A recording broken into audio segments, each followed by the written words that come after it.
شفيعنا قرة أعيننا محمد صلى الله عليه وسلم وإلى أرواح أهل بيته وأصحابه وأزواجه وإلى أرواح أئمة الإسلام والمسلمين وإلى أرواح ذرية رسول الله صلى الله عليه وسلم أجمعين، خصوصا إلى سيدنا المهاجر إلى الله أحمد بن عيسى وسيدنا الأستاذ العظيم الفقيه المقدم محمد بن علي بعلوي، ثم المقدم الثاني الحبيب عبد الرحمن محمد السقاف، ثم إلى الشيخ أبو بكر بن سالم وأخي أجل، ثم إلى الحبيب عمر بن عبد الرحمن العطاس، شيخ علي بن عبد الله بارز، ثم إلى روح صاحب النصائح الدينية والوصايا الإيمانية الحبيب عبد الله بن علوي بن محمد الحداد، ثم إلى روحه الحبيب علي بن محمد الحبشي، وإلى أرواح أولاده إلى روح حبيب عبد الله بن محمد حبيب أحمد حبيب علي بابا خديجة، ثم إلى روح حبيب أنيس بن علي الحبشي، ثم إلى روح حبيب أحمد بن علي الحبشي، ثم إلى روح حبيب أبو بكر محمد السقاف صاحب قرسيب، ثم إلى روح الحبيب عبد الله بن محمد بن علوي شهاب الدين، ثم إلى روح الحبيب حسن، وإلى روح الحبيب سالم أبناء الحبيب عبد الله بن عمر الشاتي، ثم إلى روح حبيب محمد بن علي المالكي، ثم إلى روح حبيب محمد بن سالم بن حفيظ، وإلى روح حبيب علي مشهور بن محمد بن سالم بن حفيظ، ثم إلى روح حبيب أبو بكر عدني بن علي المشهور، ثم إلى روح حبيب علي الكتب عبد القادر بن أحمد السقاف، ثم إلى روح حبيب علي بن جعفر الإدريس، ثم إلى أرواح أولياء الله من مشارق الأرض إلى مغربها وأصولهم وفروعهم منتسبين إليهم أجمعين، وإلى روحي كي هجي أحمد بن قرو علي، وإلى روحي هجي حنيفة بنت هجي زين الدين، وإلى روحي كي هجي عبد الرحمن بن كي هجي أحمد، ثم إلى روحي هجي عبد الوهاب بن كي هجي أحمد، وإلى روحي هجي سيتي وردة بن كي هجي أحمد، ثم إلى روحي فاطمة بنت كي هجي أحمد، ثم إلى روحي هجي أحمد دهلان بن كي هجي أحمد، ثم إلى روحي مأمون بن كي هجي أحمد، ثم إلى روحي هجي مصطفى بن هجي عبد الهادي، ثم إلى روح بابا عثمان بن هجي عبد الحامد، وإلى أرواح أجدادنا وجداتنا عمامنا عماتنا أخوالنا خالاتنا، وإلى أرواح والدنا ووالديكم وأمواتنا وأمواتكم أجمعين، أن الله يتغشاهم بالرحمة والمغفرة، أن الله يعلي درجاتهم في الجنة بكثر من مثوباتهم وضاعف حسناتهم وعفاتنا بجهم وانفعنا بهم يدعو علينا من بركاتهم وأسرارهم وأنوارهم وعلومهم ونفحاتهم في الدين والدنيا والآخرة، ثم إلى روح هجي سعيد بن هجي عبد الله،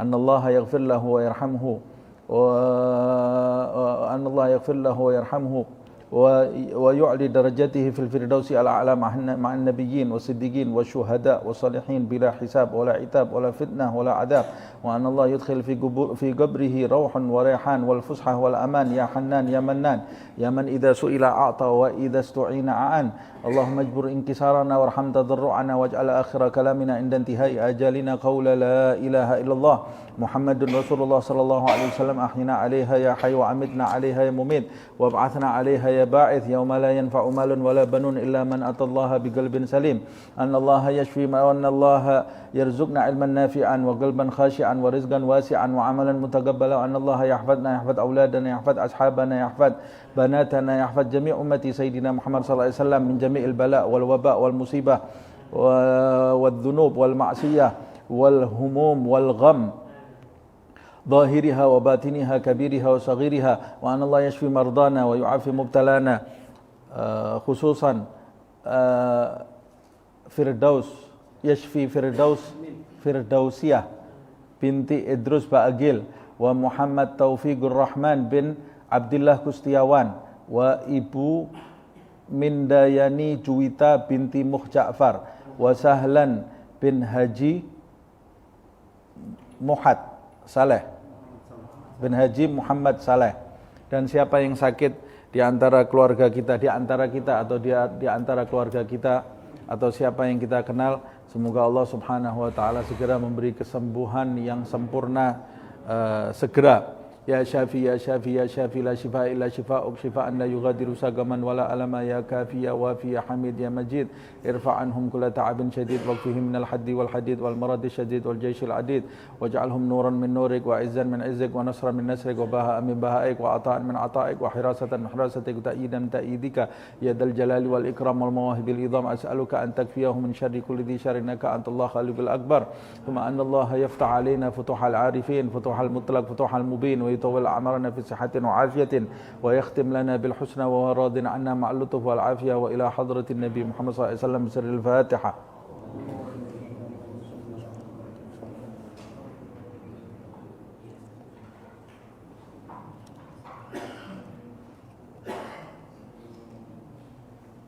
بسم الله الرحمن الرحيم، الحمد لله رب العالمين، اللهم صل وسلم على سيدنا محمد وعلى آل سيدنا محمد.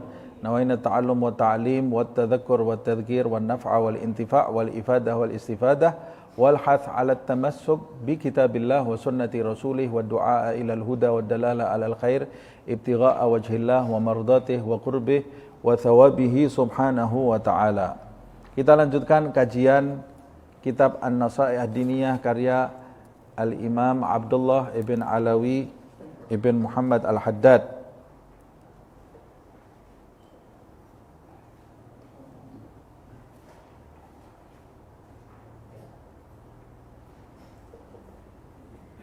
Kita sampai di halaman 320 ya.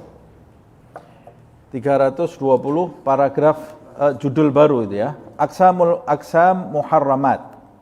Macam-macam hal-hal yang diharamkan. Di pertemuan yang lalu kita membahas masalah syubhat dan perintah menjauhi barang syubhat dan macam-macam syubhat, juga bahayanya seseorang menerjang hal-hal yang syubhat seperti yang disebutkan di dalam hadis famanittaqa minasyubuhati faqad istabra'a lidinihi waman siapa yang jatuh pada lembah syubhat waqa'a fil haram, maka dia jatuh pada sesuatu yang diharamkan oleh Allah Subhanahu wa taala. Nah, kita lanjutkan sekarang. Tsumma i'lamu qala al-muallifu wa nafa'ana bihi fid dharain. Amin. Tsumma i'lamu rahimakumullah. Kemudian ketahuilah, semoga Allah merahmati kalian semua. Amin. Annal muharramati ala qismaini. Sesungguhnya hal-hal yang diharamkan itu terbagi menjadi dua bagian. Kalau di pertemuan yang lalu, syubhat juga ada bagian-bagiannya ya. Nah, sekarang yang haram. Haram itu terbagi menjadi dua bagian. Al-qismul awwalu, bagian yang pertama, syai'un muharramun fi ainihi, sesuatu yang diharamkan karena zatnya itu sudah haram. Jadi dia secara internal sudah sesuatu yang haram, bukan karena faktor dari luar. Sama seperti jika kita membahas air, ada air yang najis, ada air yang ternajisi. Sama juga barang-barang itu yang ada di hadapan kita atau sesuatu yang ada di hadapan kita, ada yang memang intinya dari akarnya, zatnya sendiri, dari pokoknya dia itu sudah sesuatu yang haram dan selama-lamanya tidak akan berubah menjadi halal. Tapi nanti ada sesuatu yang halal tapi terkontaminasi dengan sesuatu yang haram. Yang pertama adalah yang zatnya itu haram.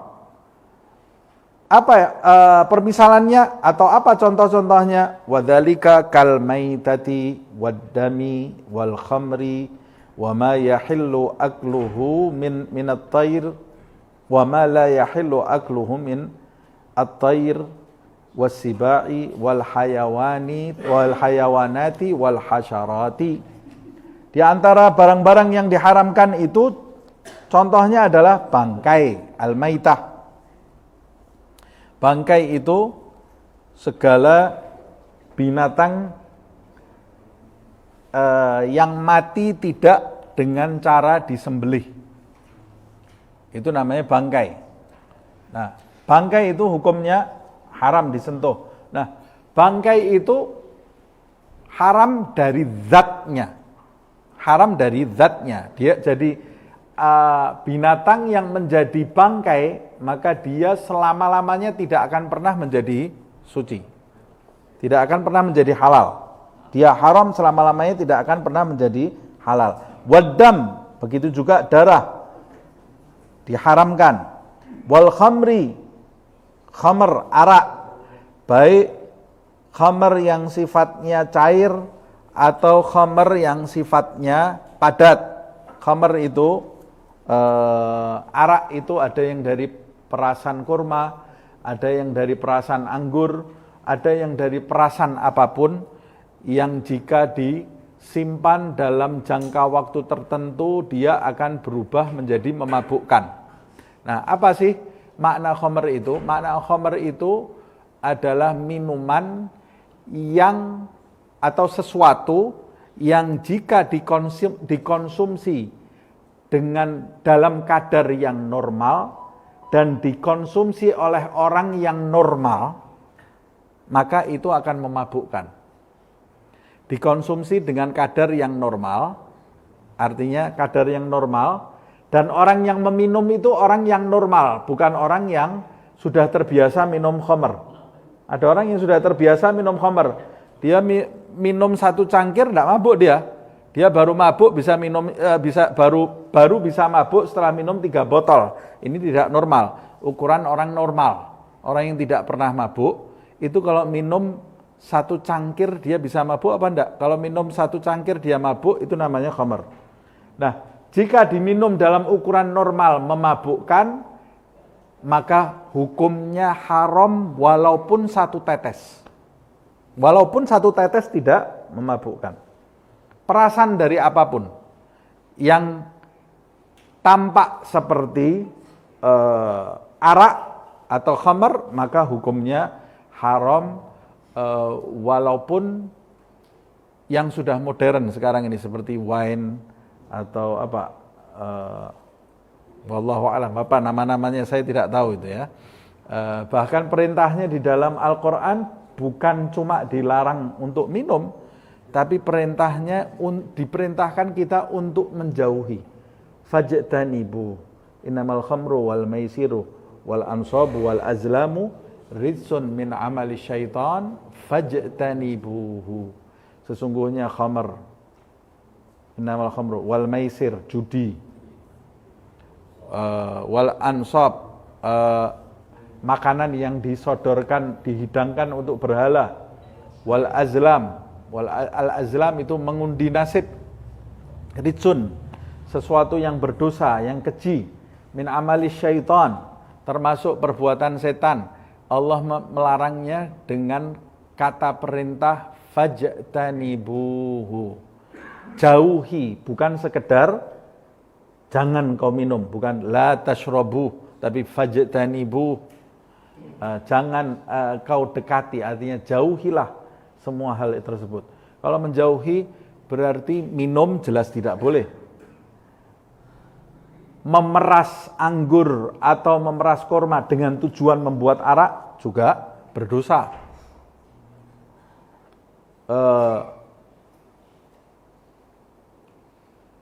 Begitu juga hal-hal yang mengakibatkan kita bisa minum khamr. Umpamanya ada yang kebiasaan orang minum khamr itu apa? Umpama. Makanya para ulama di zaman dulu sampai mengharamkan alat musik yang dipetik. Seperti gitar, gambus. Kenapa? Sebab di masa itu orang yang main gambus, main gitar itu identik dengan orang yang mabuk-mabukan. Jadi di masa itu setiap orang megang gambus di sebelahnya pasti ada botol minuman. Itu sebabnya gambus atau gitar itu mengakibatkan orang jatuh kepada hal-hal yang tidak baik di masa itu. Dan alat itu tidak diharamkan karena zatnya itu ijtihad para ulama dan ada perbedaan di antara para ulama. Saya kan malam ini tidak membahas musik ya, tapi membahas hal-hal yang diharamkan itu tadi ya. Khamr gitu ya. Baik sifatnya padat juga hukumnya diharamkan walaupun sedikitnya tidak haram kalau tidak memabukkan. Nah, kemudian kita lanjutkan ini ya. Wal khamr wa ma la yahillu akluhu, dan hal-hal yang diharamkan bagi kita untuk memakannya walaupun bukan bangkai. Contohnya minat tair, burung-burung, tapi tidak semua burung diharamkan. Burung yang bercakar, yang buas itu yang diharamkan. Burung elang diharamkan. Wasiba, dan binatang-binatang buas, macan, anjing diharamkan, kucing, beruang, semuanya diharamkan. Loh, Ustadz, anjing katanya anjing jelas haram hukumnya dimakan. Najisnya juga bahkan najis mughalladhah, babi haram. Loh, tapi ada pendapat yang mengatakan anjing itu suci. Ya suci, ada yang mengatakan suci badannya, mughalladhah hanya air liurnya. Tapi kalau Imam Syafi'i seluruh badannya juga termasuk mughalladhah. Loh, berarti kalau anjing suci boleh dimakan? Selain, tidak semua sesuatu yang suci itu boleh dimakan. Tidak semua yang suci itu boleh kita makan. Nah, contohnya ya seperti kucing. Kucing itu suci. Kita makan boleh enggak? Ya enggak boleh, dia itu punya cakar. Dia punya cakar, tidak boleh dimakan. Wal hayawanat wal hasyarat, dan segala binatang yang haram dimakan, begitu juga al hasyarat. Al hasyarat itu serangga. Serangga itu tidak ada yang boleh dimakan. Laron haram hukumnya. Ada peyek laron ya. Peyek laron. Tidak boleh dimakan itu. Ada di peyek yang laron ada. Kalau belalang halal. Belalang halal, tapi kalau laron tidak. Laron itu sama semut. Tidak boleh dimakan, haram hukumnya.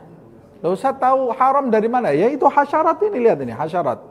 Belajar fikih. Kalau kita belajar fikih kita bisa tahu. Kalau belalang halal, tapi tidak semua belalang. Jangan semua belalang dikunyah, dimakan, tidak boleh. Belalang yang halal hanya belalang kayu, belalang yang warnanya coklat. Yang warnanya hijau tidak halal, yang warnanya coklat yang dihalalkan. Selain itu tidak diperbolehkan. Wahada al-gismu. Nah, bagian ini la yahillu minhu galilun wala kathirun. Sedikit juga haram, apalagi banyak. Pada bangkai saya makan sedikit aja. Enggak boleh. Ada darah saya makan sedikit. Darah itu biasanya saren. Kalau di Solo disebut saren. Di sini saren juga. Marus. Nah, darah dibekukan kemudian dimakan. Digoreng. Nah, haram hukumnya. Sedikitnya haram. Wala galilun wala kathirun biwajhin minal wujuh. Dalam segala kondisi yang haram ini hukumnya tetap haram selama-lamanya illa indal ittirar, kecuali kalau kamu dalam kondisi darurat. Nah, kondisi darurat itu yang seperti apa? Kondisi darurat itu dijelaskan oleh Al-Imam Abdullah bin Al-Haddad. Kondisi darurat itu wa huwa ayyashrufal insanu 'alal halaki thumma la yajidu ghairahu. Kondisi darurat adalah ketika seseorang mendekati kebinasaan, mendekati kematian, dan dia tidak menemukan apa-apa yang bisa dimakan untuk menyambung hidupnya kecuali hal haram yang ada di depannya. Umpamanya seseorang nas'alullah al-afiyah terdampar di padang pasir sampai berhari-hari dia tidak bisa makan kecuali ada daging binatang buas yang ada di depannya umpamanya. Daging macan umpamanya. Daging macan tidak boleh dimakan. Ya sudah, adanya cuma itu. Kalau saya tidak makan ini, ya saya bisa mati. Nah, kalau kamu tidak menemukan apa-apa untuk nyambung hidup kecuali itu, boleh kamu makan tidak untuk menikmati. Kalau menikmati, makan untuk menikmati, haram. Jadi makannya untuk apa? Makannya untuk nyambung hidup. Kalau kamu bisa hidup dengan satu suap, ya sudah, kamu tidak boleh lebih dari satu suap itu. Kalau kamu bisa hidup, saya hanya bisa hidup dengan 3 suap, ya sudah dengan 3 suap itu. Jadi harus diuji.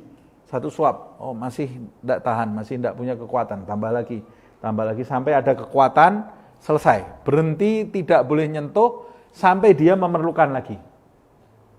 Karena bisa jadi setelah itu dia bisa menemukan barang yang halal. Begitu juga ketika seseorang kehausan.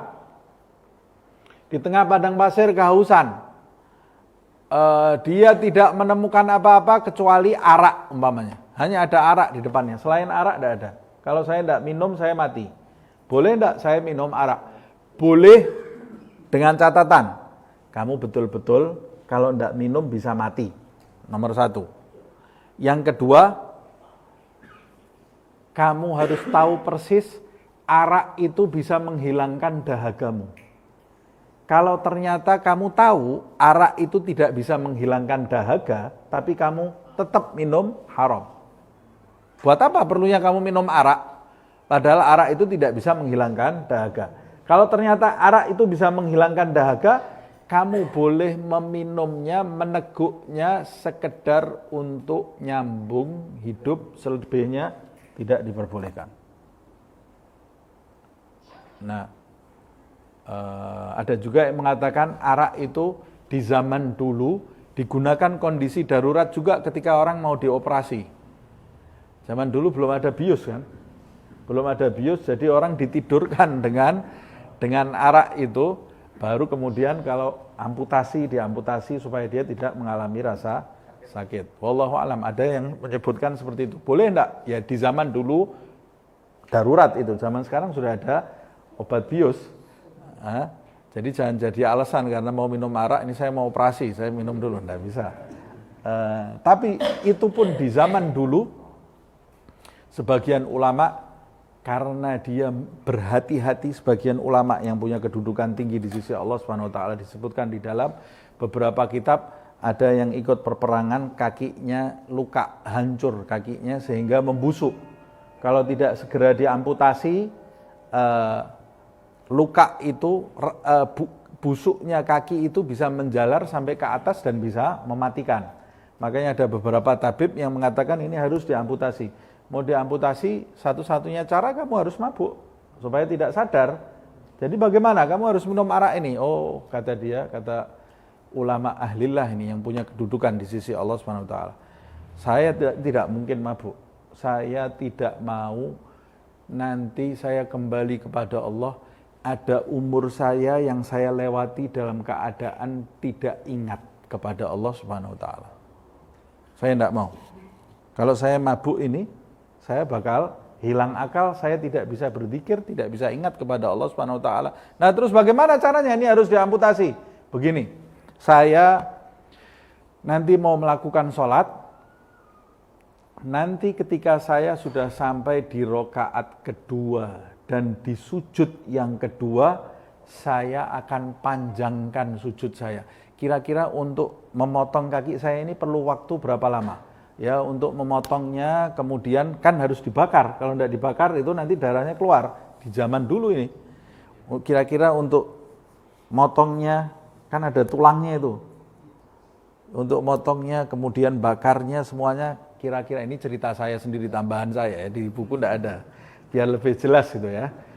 Kira-kira perlu waktu setengah jam lah. Oke, setengah jam. Berarti saya nanti sujud terakhir, saya akan membaca zikir A, B, C, D. Biasanya saya kalau membaca zikir ini saya ulang sekian, itu biasanya sampai setengah jaman.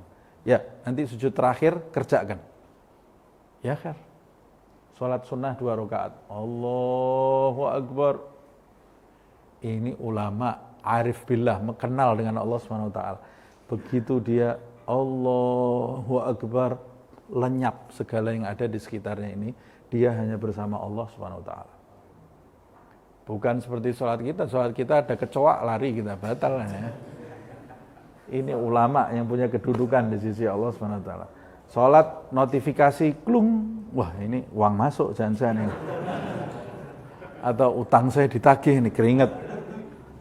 Lupa semua sholatnya langsung ya. Ini ulama ini begitu takbir lupa semua lupa yang ada di sekitarnya.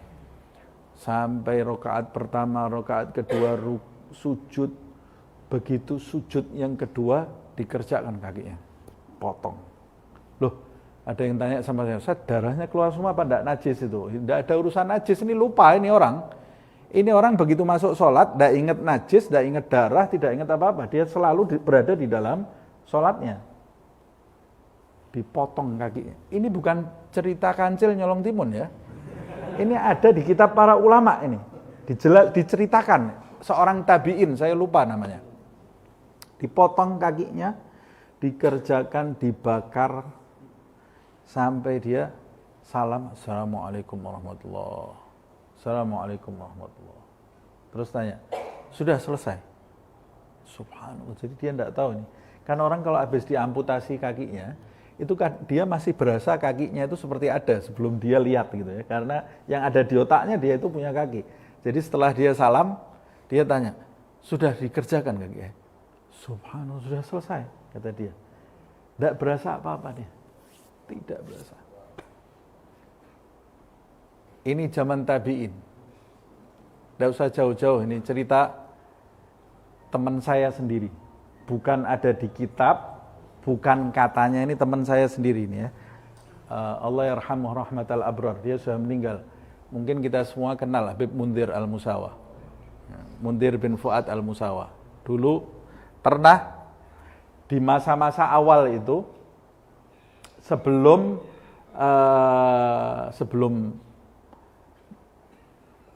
rame seperti sekarang ini ya, masih beberapa gelintir orang gitu ya. Kita tahu dulu waktu itu Yaman Utara menguasai Yaman Selatan, terjadi perang sehingga tidak ada dokter minim, obat-obatan minim. Pada saat itu Habib Mundir ini, singkat cerita nih, saya tidak mau kepanjangan, akhirnya tidak bahas kitab ini nih ya. Singkat cerita, Habib Mundir ini pernah nunggu satu orang yang punya gangguan jiwa di pondok itu. Jadi terkena gangguan jiwa, mau ditaruh di mana tidak ada tempat, akhirnya dikunci di dalam kamar supaya tidak melukai orang lain. Berbahaya ini ya, gangguan jiwa yang sampai berbahaya.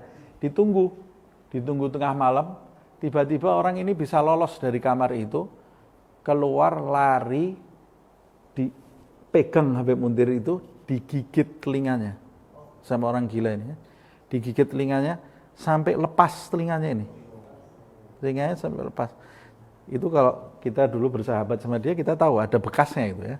Sampai lepas telinganya ini, lepas begini ya. Kesakitan dia. Dokter datang, kata dokter ini harus dijahit. Loh, ya sudah jahit. Ya cuma ada masalah. Apa masalahnya? Ini kita minim obat-obatan, tidak ada obat bius. Tidak ada obat bius. Terus mau diapakan ini? Ya harus dijahit, kalau enggak bisa infeksi, bisa macam-macam. Nah, tapi tidak ada obat bius, bagaimana kata dokternya? Ya sudah, ini perlu berapa jahitan? Ini perlu belasan jahitan ini, kata dokternya. Jadi bagaimana? Ya sudah, kerjakan, kata Habib Mundir. Bagaimana mulainya? Kamu tahan enggak? Gini, saya nanti mau berzikir dulu. Nanti kalau saya sudah angkat tangan, saya kasih isyarat ini ya. Kalau saya sudah angkat tangan, kerjakan, kata dia. Dia itu suka berzikir la ilaha illallah. Zikirnya dia la ilaha illallah. Saya dengar cerita langsung dari beliau ini ya, bukan katanya, bukan dari kitab ini. Saya kasih contoh, ini manusia yang dekat dengan kita, meninggal baru saja ini ya. Baru berapa tahun yang lalu. Ada orang yang bisa seperti ini. Akhirnya dia pegang tasbihnya, berzikir la ilaha illallah, la ilaha illallah, la ilaha illallah. Sampai beberapa putaran tasbihnya, dia tenggelam di dalam tasbihnya itu, dalam zikirnya, dalam tahlilnya, baru kemudian dia ngasih isyarat. Dokter diberi isyarat, kerjakan. Dijahit. Dijahit, tidak gerak, tidak ada rintihan, tidak ada suaranya sampai selesai jahitannya. Habis itu selesai, sudah. Tenggelam dia di dalam zikirnya. Wah, nikmatnya orang kalau bisa tenggelam di dalam zikir, di dalam sholat, di dalam bacaan Al-Quran. Mudah-mudahan Allah Subhanahu Wa Taala mengaruniai kita kenikmatan dalam beribadah, mendekat kepada Allah Subhanahu Wa Taala. Allahumma ja'al fi ta'atika farahi wa sururi wa fi mardatika jami'a umuri. Allahumma ya alim bihalati wa muttali' ala sarairi wa niyati اقضي جميع حاجاتي واغفir dhunubi wa sayyiati wa tajawaz an khati'ati wa zallati. Itu doa Habib Ali bin Muhammad Al-Habsyi. Kalau di Masjid Riyadh Solo biasa dibaca setelah habis majelis. Tapi doa itu bisa kita baca setiap habis sholat, di malam hari, supaya Allah Subhanahu wa ta'ala menjadikan kita punya kelezatan saat beribadah. Kita kalau bisa mencicipi nikmatnya zikir sedikit saja, dunia ini hilang dari kita. Kita tidak mau dengan dunia ini, tidak ada artinya kenikmatan dunia ini. Nah, mudah-mudahan Allah memberikan kenikmatan dalam beribadah, kenikmatan dalam berzikir. Amin ya rabbal alamin. Ini cerita Khomer sampai ke sini ya, tapi tidak ada masalahnya. Kita lanjutkan. Fa inda dzalika yahillu lahu tanawulu minhu. Kalau kamu dalam keadaan darurat, dalam keadaan kritis, maka dalam kondisi seperti itu dihalalkan, yahillu lahu at-tanawulu minhu, dihalalkan bagimu untuk memakan makanan yang haram tersebut disebabkan kamu dalam kondisi darurat. Dalilnya kalau Allah Subhanahu wa taala berfirman, hurrimat alaikum, diharamkan bagi kalian, al-maitatu, diharamkan bangkai, waddamu, dan diharamkan darah, walahmul khinzir, babi, daging babi diharamkan, wa ma uhilla li ghairillahi bih, dan hal-hal yang disembelih bukan atas nama Allah Subhanahu wa taala, wal munkhaniqatu, binatang yang mati tercekik, wal mauqudatu, binatang yang mati dipukul, wal mutaraddiyatu, binatang yang mati karena jatuh, wan natihatu, an-natihah, binatang yang mati diseruduk, di tanduk gitu ya. Wa ma akalas sab'u, dan binatang-binatang yang mati dimakan binatang buas. Illa ma zakkaitum, kecuali kalau kamu sudah menyembelihnya terlebih dahulu. Jadi ada binatang jatuh, sebelum mati kamu sembelih, jadi halal. Tapi kalau dia matinya karena jatuh, belum sempat kamu sembelih, itu jadi bangkai. Binatang yang mati karena dipukul, bangkai, tidak boleh kamu makan, kecuali kalau kamu sudah menyembelihnya sebelum dia mati. Wa ma dzubiha 'alan nusubi wa an tastaqsimu bil azlam, dan binatang yang disembelih untuk kepentingan berhala haram, atau binatang yang disembelih untuk mengundi nasib. Jadi dulu ada daging yang satu ditulis boleh, yang atau lakukan, yang satu ditulis jangan lakukan, yang satu ulang lagi. Kebiasaannya orang Arab, ditaruh kemudian diundi panah, kalau kena yang dilakukan berarti itu istikharahnya lakukan, itu berarti ya. Kalau kena yang tidak dilakukan, mengundi nasib melalui itu tidak diperbolehkan. Islam mengajarkan kita melalui istikharah. Nah, ini perbincangannya akan panjang lebar. Nanti lihat di tafsir aja. Dzalikum fiskun, semua itu adalah perbuatan fasik. Al-yauma ya'isal ladzina kafaru min dinikum, hari ini orang-orang kafir telah berputus asa dari agama kalian, artinya tidak bisa mengutak-atik agama kalian lagi. Fala takhshawhum, maka janganlah kalian itu takut terhadap mereka. Wakhshawni, takutlah kepadaku, kata Allah Subhanahu wa taala. Al-yauma akmaltu lakum dinakum, hari ini aku telah menyempurnakan bagi kalian agama kalian. Wa atmamtu alaikum ni'mati, aku telah sempurnakan nikmatku bagi kalian. Wa raditu lakum al-islam dinan, dan aku telah meridhoi bagi kalian Islam itu sebagai agama. Nah, ini ditutup yang menjelaskan dalil di atas. Dalil bagi bahasan di atas ini. Yang pertama mengenai hal-hal yang diharamkan untuk dimakan, seperti maitah, dam, lahmul khinzir, wa ma uhilla li ghairillahi bih.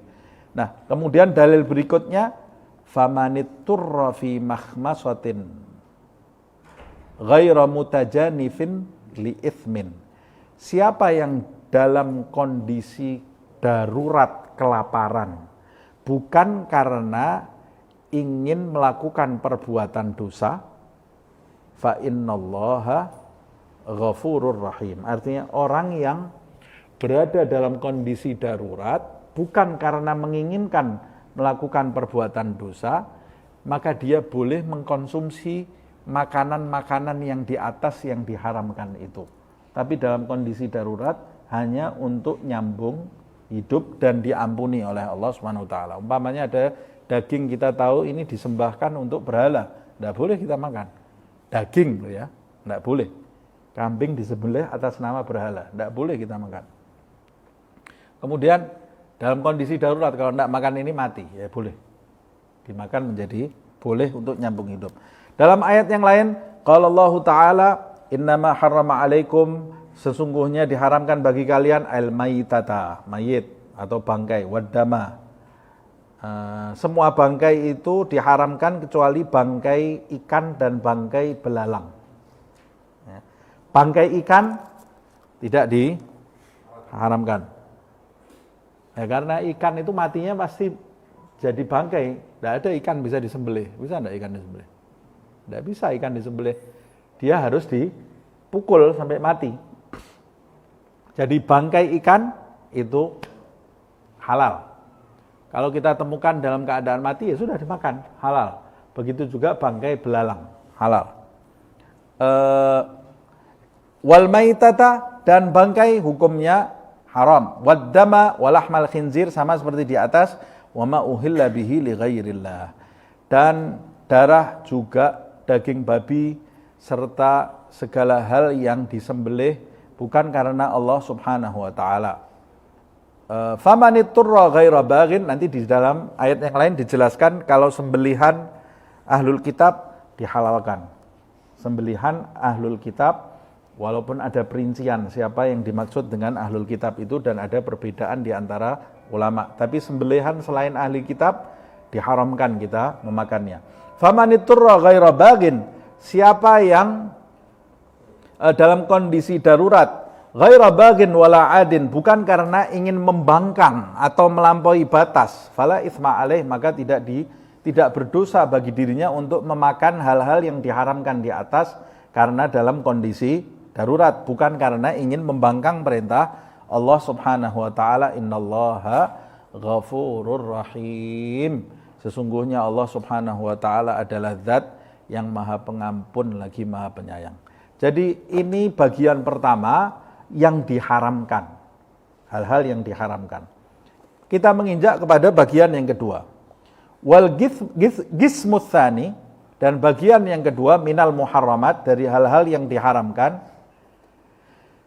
Syai'un huwa halalun fi nafsihi. Nah, kalau yang pertama tadi syai'un muharramun fi ainihi. Sesuatu yang zatnya haram. Seperti babi, itu sudah tidak bisa dirubah apa-apa. Tapi kalau yang kedua ini, yang diharamkan, syai'un huwa halalun fi nafsihi. Sesuatu yang zatnya itu sebetulnya halal. Kambing disembelih, halal. Nasi, halal. Ikan, halal. Dan hal-hal lainnya. Atau emas, halal untuk dimiliki. Perak, halal untuk dimiliki. Dia halal zatnya, walakinnahu mamlukun li ghairika. Tetapi barang yang halal zatnya tersebut milik selain dirimu, bukan milik kamu.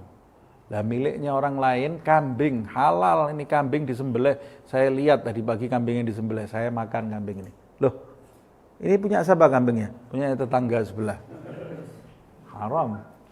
Loh, katanya kambing kalau disembelih halal. Iya, itu kambingnya zatnya halal, tapi haram untuk kamu. Kenapa? Lah itu bukan punya kamu. Ayam. Saya ambil ayamnya kampung sebelah, kemudian saya sembelih. Waktu sembelih baca bismillah, Allahu Akbar, bismillah, Allahu Akbar. Bukan bangkai ini. Saya bersihkan bulunya, saya potong, saya kulitnya semua saya kemudian saya makan. Loh, ayam kan halal. Ya ayam halal. Ayamnya siapa? Kampung sebelah. Jadi haram. Karena ini bukan punya kamu. Walaupun zatnya adalah halal. Famahma kana syai'un minha mamlukan li ghairik lam yahillu laka akhdhuhu wala tanawuluhu. Sepanjang barang yang halal tersebut dimiliki oleh selain kamu, maksudnya milik orang lain bukan milikmu, maka tidak dihalalkan bagimu. Satu, tidak dihalalkan mengambilnya. Mengambilnya tidak dihalalkan. Dua, tidak dihalalkan kamu memakannya. Ngambil aja tidak boleh apalagi makan. Tidak halal bagi kamu mengambilnya. Mengambilnya namanya kamu mencuri. Memakannya ya kamu juga disebut mencuri karena kamu memakan sesuatu yang bukan milikmu. Illa, kecuali biwajhin sahihin sa'irin fis syar'i, kecuali dengan cara yang benar sesuai dengan syariat. Nah, itu miliknya orang lain kambingnya. Boleh enggak saya ambil? Enggak boleh, kecuali kamu mengambilnya dengan cara yang benar sesuai dengan syariat. Seperti apa? Kasyira, seperti jual beli. Ada ayam, ayamnya milik tetangga sebelah. Saya ambil boleh enggak? Boleh, harganya berapa? Datang kepada pemiliknya. Oh, ayam ini harganya 300.000 umpamanya. Ya sudah, keluarkan uang 300.000 sebagai alat tukar, kemudian ayamnya diserahkan kamu, selesai. Ini ayamnya tetangga saya ambil, tapi dengan cara jual beli. Halal, ini dibolehkan di dalam syariat. Atau wan nazar, dengan cara nazar. Orang itu nazar kemudian diberikan ke kamu, sah. Wal hadiah, atau dihadiahkan kepada kamu walaupun tidak jual beli. Ini dihadiahkan ke saya, boleh tidak saya makan? Ini kan tadinya milik tetangga. Lah kok bisa ada di tangan kamu? Ya dihadiahkan ke saya, ya sudah kamu makan, itu halal.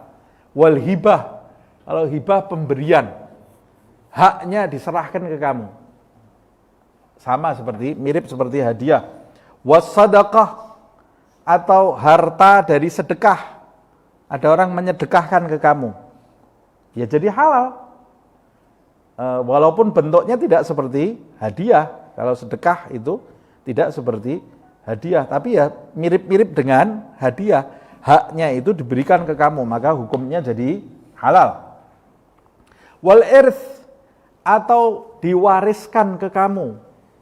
Bapak kamu punya harta sekian, punya anak 7, hartanya sekian, ada istrinya, umpamanya. Anaknya ada laki, ada perempuan. Berarti anaknya dapat asobah, istrinya dapat 1/8. Nah, meninggalkan harta. Hartanya kan bukan punya istrinya, bukan punya anak-anaknya. Lah kok dibagi-bagi itu bagaimana itu? Padahal bukan harta mereka. Oh, itu namanya warisan. Di dalam syariat dihalalkan, dibagi sesuai dengan pembagian syariat. Nah, sesuai dengan pembagian syariat, tidak boleh. Kalau umpamanya ahli warisnya satu memakan hak ahli waris yang lain, jadi haram. Loh, ini kan warisan. Ya, tapi kamu, kalau warisan itu berarti ketentuannya sudah ada bagi setiap ahli waris. Kalau kamu makan haknya ahli waris yang lain, itu jadi haram. Jadi haram. Nah, sesuai dengan syariat. Kalau kamu terima harta itu dibolehkan oleh syariat, maka itu jadi halal, walaupun tadinya milik orang lain. Ila ghairi dzalika minal wujuhi sa'ighati fi syar'i, atau dengan cara-cara lain yang sesuai dengan syariat, ya, sesuai dengan syariat. Fa in akhadta syai'an min dzalika bighairi wajhin syar'iyyin sara muharraman 'alaika. Tapi kalau kamu ambil barang tadi tidak sesuai dengan syariat, contohnya warisan kok ini, kamu mestinya dapat setengah, kamu mestinya dapat 1/6 umpama ini ya, dapat 1/6, kamu utak-atik bisa jadi setengah. Namanya warisan, warisan itu halal di dalam syariat, tapi itu tidak sesuai, bagian kamu tidak sesuai dengan syariat.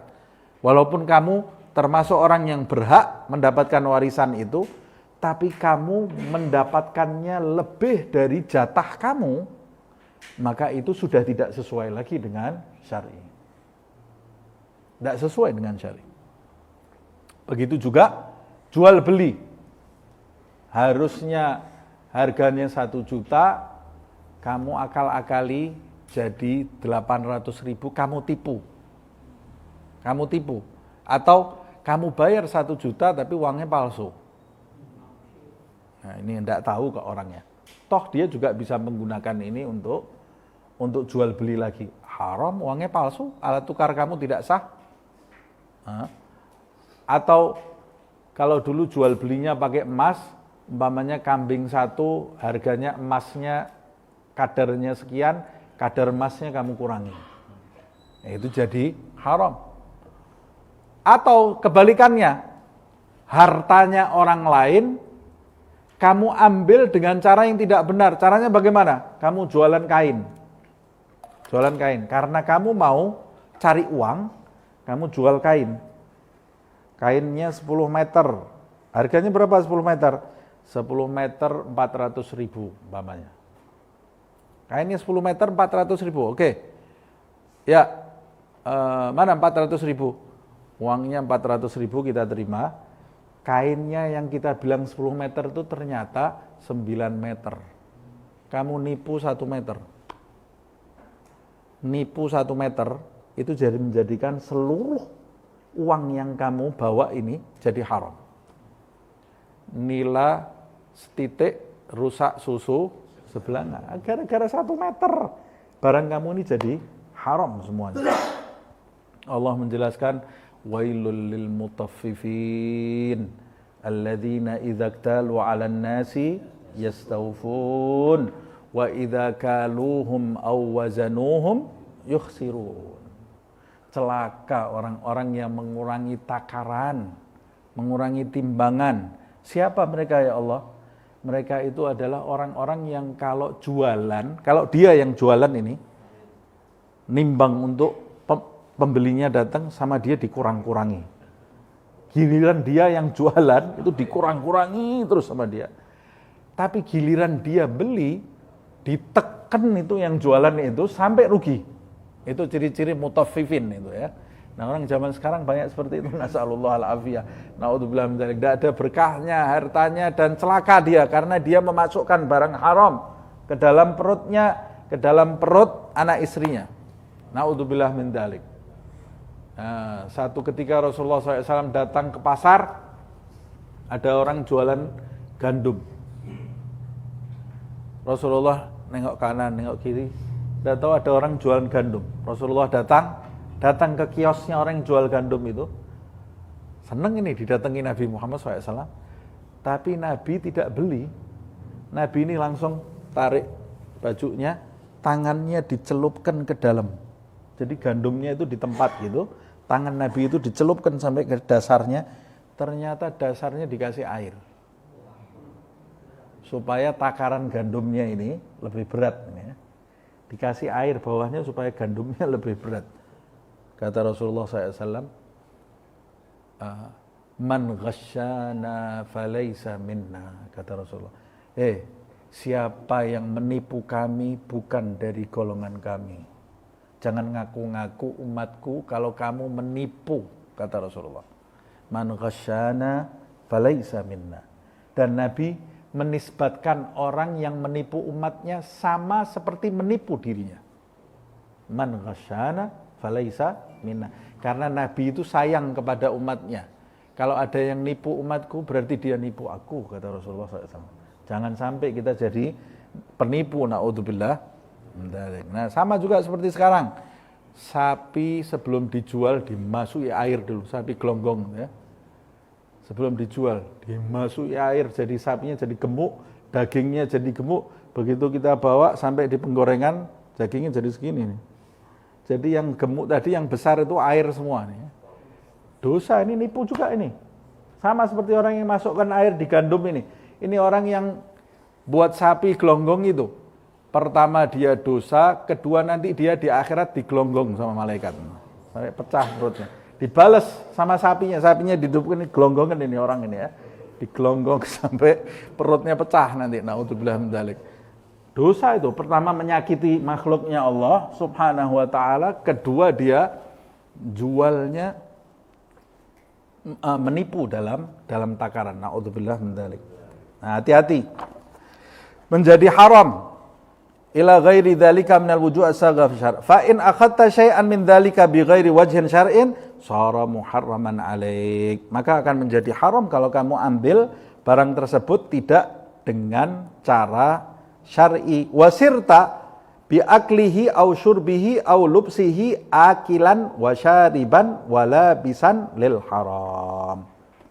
Walaupun zatnya halal, tapi karena kamu mendapatkannya tidak dengan cara yang syar'i, maka kamu saat memakannya, saat meminumnya, atau saat mengenakan pakaian yang kamu dapat itu, kamu memakannya, meminumnya, mengenakannya dengan cara yang diharamkan oleh Allah Subhanahu wa taala.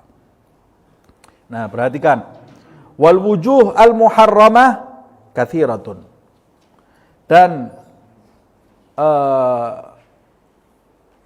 transaksi-transaksi yang diharamkan itu sebetulnya ada banyak, kata beliau. Yang halal sebetulnya lebih banyak. Makanya yang halal, yang haram itu bisa dihitung. Apa contohnya? Mithlu al-ghasab. Kamu mendapatkan sesuatu dengan cara ghasab. Ghasab itu menggunakan barang orang lain tanpa seizin pemiliknya. Walaupun ujung-ujungnya dikembalikan. Itu namanya ghasab. Kamu ambil motornya orang, kamu pakai seenaknya saja. Tidak pakai izin sama pemiliknya. Itu kamu merampas hak pemilik tadi. Kamu keluar dari masjid, ada sandal dipakai, pulang ke rumah, kemudian balik lagi. Sandalnya siapa yang kamu pakai itu? Sandalnya orang lain, ghasab. Dosa. Setiap satu langkah kamu jadi dosa di hadapan Allah SWT. Apalagi yang lebih menyakitkan, sandalnya orang dipakai masuk ke kamar mandi. Rusak. Belum tentu orang itu kadang-kadang jaga sandalnya, tidak mau dia bawa ke kamar mandi karena takut rusak. Kamu sudah ngambil, tidak pakai izin, kamu buat ke kamar mandi. Basah lagi. Datang kemudian kamu kembalikan. Waktu ngambil tidak pakai izin, kemudian kamu kembalikan, ini tadi saya pinjam sandal kamu, tidak apa-apa ya. Orang itu mau jawab apa terus? Maksud jawab, haram, tidak mungkin. Ya dia cuma tersenyum, oh iya, padahal di hatinya, awas sama orang ini ya. Hatinya gini itu ya. Nah, bagaimana? Dosa ini orang, berdosa. Hati-hati. Pakai bajunya teman, pakai kopiah teman, harus izin. Ambil bukunya teman, harus izin. Harus izin. Tidak boleh sembarangan, apalagi barang yang berharga. Umpamanya jamnya kita ambil, kita pinjam seminggu, tidak pakai ngomong. Tidak boleh. Atau uangnya kita ambil, 1 juta. 3 bulan baru, saya 3 bulan yang lalu ambil uang kamu. Oh ini diketak orang kayak gini nih ya, saya enaknya saja. Itu haknya orang, tidak boleh.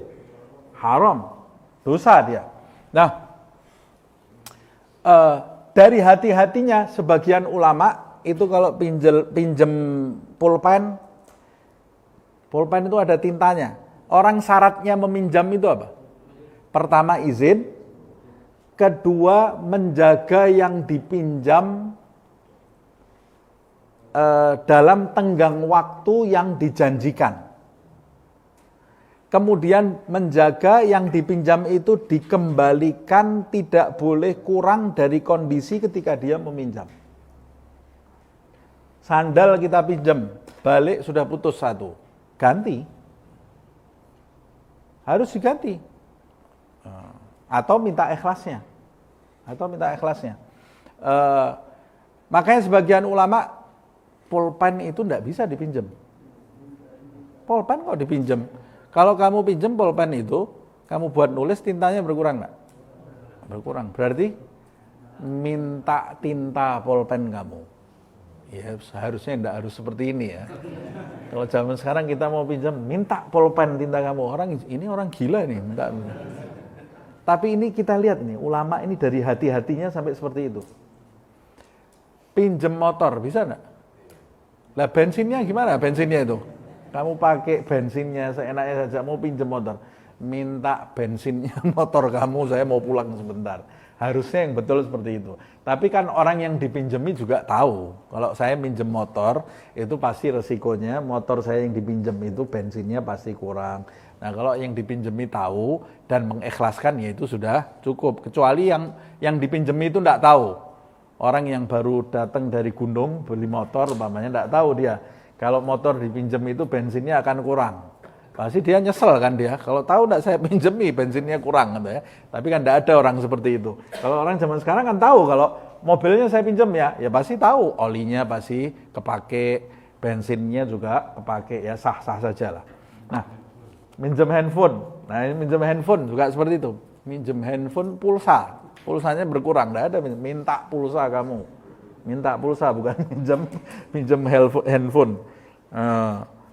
Kemudian ya ini, cara yang diharamkan pertama diantaranya ghasab, merampas ghasab itu ya. Wassariqah, maling, ini mencuri. Lebih parah lagi ini, nyuri itu tidak mungkin balik itu ya. Nyuri barangnya orang. Nah nyuri sekarang itu kadang-kadang cuma angka saja. Oh saya tidak nyuri kok, saya ngerubah angka. Sama, ngerubah angka itu kamu nyuri. Ngerubah angka di buku bank kamu, ngerubah angka di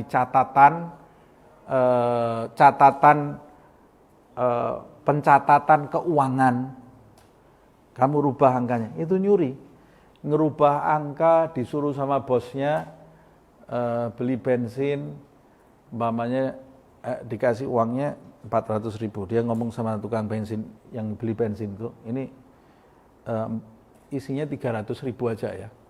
Tapi tulisnya di nota 400.000. Nyuri ini. Enggak, saya enggak nyuri kok. Cuma nulisnya aja kok itu. Sama aja itu kamu nyuri. Itu kamu nyuri itu ya. Hati-hati loh. Gara-gara uang 100.000, sholat kamu nanti enggak karu-karuan, sholatnya anakmu enggak karu-karuan. Gara-gara 100.000 ini. Kan kita sudah belajar memasukkan barang haram itu dampaknya berbahaya sekali. Koruptor, ya namanya koruptor itu ya maling juga. Dosanya besar. Kalau dia bisa selamat di dunia, tidak selamat nanti di akhirat. Na'udzubillah min dzalik. Kullu lahmin nabata min haram an-nar aula lahu. Semua daging yang tumbuh dari barang yang haram, api neraka lebih pantas untuk daging itu. Na'udzubillah min dzalik. Bagaimana orang makan barang haram, punyanya rakyat, kemudian dia mau masuk surga, kirim salam, tidak ada nanti. Dia hisab dulu. Oh saya sudah haji 40 kali, kalau mau haji 1000 kali, kalau kamu tidak mengembalikan hak orang lain, tidak diterima taubatmu oleh Allah Subhanahu wa taala. Na'udzubillah min dzalik. Makanya hati-hati urusan ini. Lebih baik barang kita kemakan orang, jangan kita makan barangnya orang. Lebih baik barang kita yang kemakan orang, selamat kita. Jadi kalau kita ditipu orang, itu tidak usah sedih. Kita ditipu orang, loh kita makan barangnya orang enggak? Nipu orang enggak kita? Enggak. Ya sudah, enggak usah sedih. Kita yang ditipu itu jadi amal nanti berarti tidak boleh nuntut, tidak? Boleh nuntut, tapi tidak usah sampai stres masuk rumah sakit gara-gara ditipu. Kamu enggak ngambil barangnya orang, kamu boleh stres kalau kamu punya sangkutan sama orang. Kalau kamu ngambil barangnya orang kamu makan dengan jalan yang tidak halal, itu stres kamu. Tidak apa-apa. Pikiran, istighfar kepada Allah. Cari jalan bagaimana caranya kamu keluar dari masalah ini sebelum malaikat Israel datang. Tapi kalau barang kamu ditipu, barang kamu diambil orang, kamu pulang ke tanah airmu nanti ke akhirat, tidak ada tuntutan apa-apa kamu. Selamat, kamu tetap selamat. Kamu tidak nyuri kok. Nah, mudah-mudahan Allah menyelamatkan kita dari segala keburukan. Wal khianat. Nah, itu khianat itu tadi merubah harga gitu ya. Atau menyalahi kesepakatan. War riba. Nah, riba bunga. Kullu gardin jarabihi naf'an. Segala simpan pinjam yang mendatangkan manfaat, maka hukumnya riba. Riba itu ada bagiannya, ada macam-macam. Ada riba nasai, ada riba, ada 3 macam di dalam fikih. Ya, siapa yang mau mengetahui masalah riba ya silahkan untuk mendalami masalah ini. Wa ghairi dzalik, dan hal-hal yang diharamkan selain itu. Wa kadzalika idza kana malul insan alladhi tu'amiluhu aw ta'khudhuhu min yadihi haraman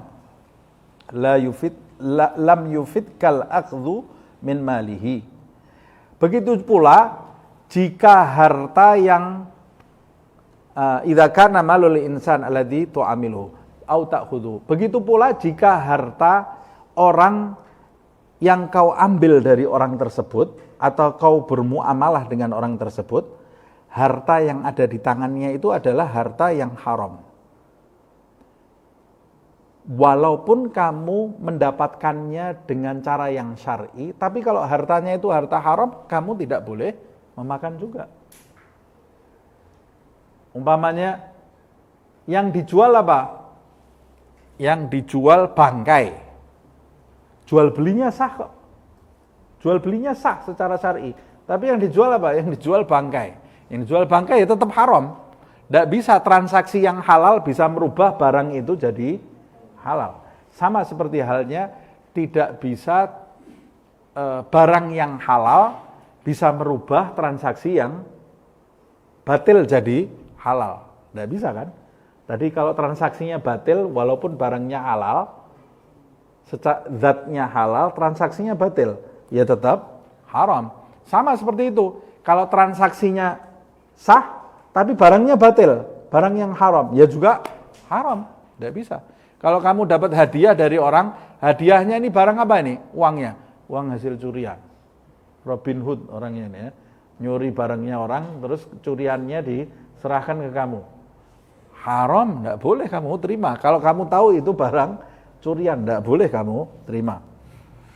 Nah, makanya dia mengatakan lam yufidkal akhdhu min malihi. Kamu ngambil hartanya walaupun dengan cara yang sah tapi barangnya haram, maka keabsahan transaksi itu tidak bermanfaat bagi kamu.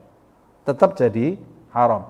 Wa in kana biwajhin sa'ighin fi syar'i, walaupun transaksi kamu itu menggunakan transaksi yang sah menurut syar'i. Mithalu dzalika. Contohnya ayyuhdiya ilaika aw yabi'a laka ala wajhin sahih man ta'lam anna aktsara malihi haramun aw syai'an min malihi dzalik.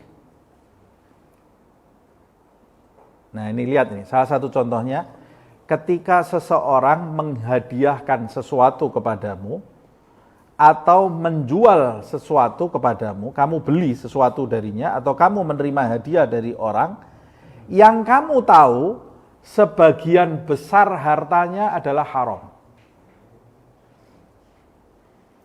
Atau setengah hartanya haram, atau sebagian besar hartanya haram. Kamu tahu ini orang maling, ini orang. Kemudian dia menjual hartanya kepada kamu, menjual barangnya kepada kamu. Kamu tahu ini orang maling. Apa yang dia miliki itu semua punyanya orang lain, dicuri sama dia. Nah, menjual barang yang bukan haknya itu kan tidak diperbolehkan. Kalau kamu tetap nekat beli, walaupun jual beli kamu itu jual beli yang sah, tapi barang itu tetap haram. Haram kamu makan. Nah, beliau mengatakan fala tusayyiruhul muamalatu as-sahihatu fima bainika wa bainihi halalan mahma kana haraman. Nah, muamalah kamu yang benar, transaksi kamu dengan cara syar'i itu tidak menjadikan barang yang terjadi antara kamu dengan penjual yang haram tadi menjadi halal. Barang yang dijual haram tadi tidak mungkin berubah menjadi halal jika transaksi kamu dengan transaksi dia itu adalah transaksi yang tidak benar. Atau barang yang dijual ke kamu, maksud saya muamalah kamu yang benar itu tidak menjadikan barang yang haram tadi yang dijual menjadi halal. Nah, ini bisa difahami ini ya. Wa hadza mawdu'un iskal wa qad yaghlab fihi man la basirah lahu. Ini adalah permasalahan yang rumit sebetulnya dan banyak sekali orang yang tidak memiliki pemahaman melakukan muamalah yang salah dalam hal ini. Sehingga dia kemasukan barang yang tidak baik. Fa'ulima annal muamalata wa in kanat sahihatun la tusayyirul harama halalan. Dari sini kita mengetahui bahwa transaksi yang benar tidak merubah barang yang haram menjadi halal. Wa annal muamalatal fasidata, sebaliknya transaksi yang batil, yang rusak, yusiru bihal halal haraman, menjadikan barang yang tadinya halal menjadi haram. Transaksi yang sah tidak menjadikan barang haram menjadi halal, dan transaksi yang fasid, yang rusak juga tidak menjadikan barang yang transaksi yang rusak itu menjadikan barang yang halal menjadi haram. Saya menjual mobil umpamanya atau menjual HP, transaksinya transaksi yang batil, transaksi yang tidak sah secara syar'i, ya maka HP yang saya jual ini jadi haram. Yang menjual berarti menerima uang kan, uangnya uang haram. Yang membeli menerima HP, HP-nya jadi HP yang diharamkan, HP yang diharamkan. Kalau tidak dengan cara yang sesuai dengan syar'i. Nah, makanya kita harus belajar itu. Nah, caranya yang syar'i seperti apa Ustaz? Ya, belajar fikih. Ini kan cuma ringkesan saja. Ini di kitab ini cuma menjelaskan orang ketika mau mendapatkan barang halal yang bukan miliknya harus dengan cara transaksi yang dihalalkan oleh syar'i. Buku ini cuma memberitahu seperti itu secara ringkas. Caranya transaksi syar'i itu seperti apa? Belajar, harus belajar supaya kita tidak kemasukan barang yang haram. Kalladzi tu'amiluhu muamalatan ghair sahih min riba wa nahwihi ala mal halal fayasiru bihadzalikal mal halal haraman. Nah, begitu juga seperti orang yang bertransaksi, engkau bertransaksi dengan cara yang sahih tapi ada buntut ribanya, umpamanya hutang piutang, itu sahih enggak? Sahih, benar, dibolehkan di dalam syar'i, tapi ada ribanya, maka karena riba ini harta yang tadinya halal berubah jadi haram. Nah, makanya kita harus mengetahui supaya murni transaksi kita itu dihalalkan. Insya Allah di pertemuan yang akan datang kita akan membahas an-nas bin nisbah ila muamalah fi umur dunya ala salasah. Nah, manusia itu dilihat dari sisi transaksi dalam jual beli, manusia itu terbagi menjadi 3 kelompok. Nah, to be continued di pertemuan yang akan datang supaya seru ya. Wallahu a'lam bishawab. Ya Rabbana a'tarafna bi annana nagtarafna wa annana asrafna ala ladha ashrafna fatub alaina tauba taghsil li kulli hauba wastur lana al-awrati wa aminir rawati waghfir li walidina Rabbi wa mauludina wal ahli wal ikhwani wa sairil khillani wa kulli dhi mahabba aw jiratin aw suhbah والمسلمين أجمع آمين ربي اسمع فضلا وجودا منا لا باكتساب منا بالمصطفى الرسول نحظى بكل سول بالمصطفى الرسول نحظى بكل سول بالمصطفى الرسول نحظى بكل سول صلى وسلم ربي عليه عد الحب وآله والصحب عداد تش الصحب والحمد للإله في البدء والتناهي سبحانك اللهم وبحمدك أشهد أن لا إله إلا أنت أستغفرك وأتوب إليك سبحان ربك رب العزة عما يصفون وسلام على المرسلين والحمد لله رب العالمين والعفو منكم.